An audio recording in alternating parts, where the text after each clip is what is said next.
New York City by way of Montego Bay, Jamaica. Please give it up for Staceyann. If only out of vanity I have wondered what kind of woman I will be when I am well past the summer of my raging youth.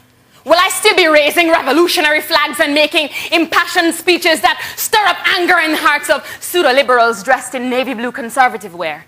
In those years when I am grateful I still have a good, sturdy bladder that does not leak undigested prune juice onto diapers no longer adorable, will I be more grateful for that than for any forward movement in any current political cause? And will it have been worth it then?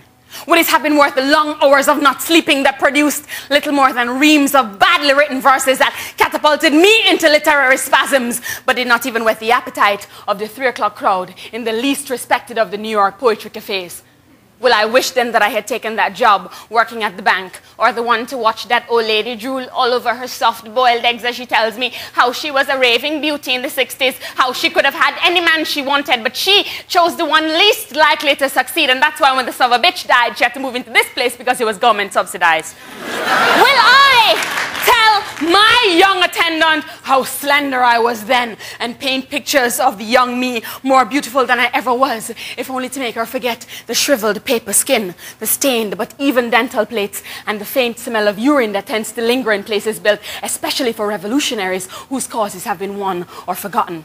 Will I still be lesbian then? Or will the church or family finally convince me to marry some man with a smaller dick than the one my woman uses to afford me violent and multiple orgasms?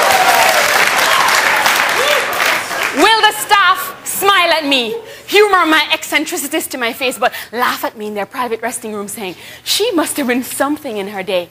And most days I do not know what I will be like then, but every single day, I know what I want to be now.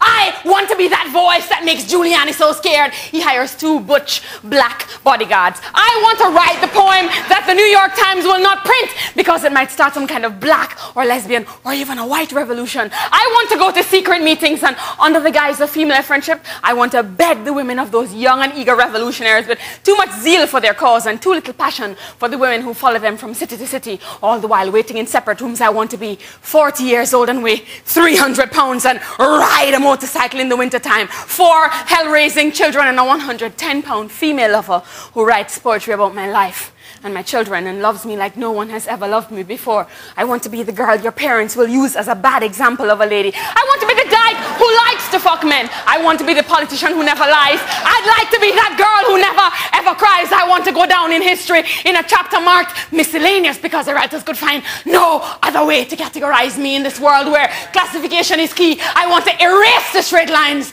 so I can be me.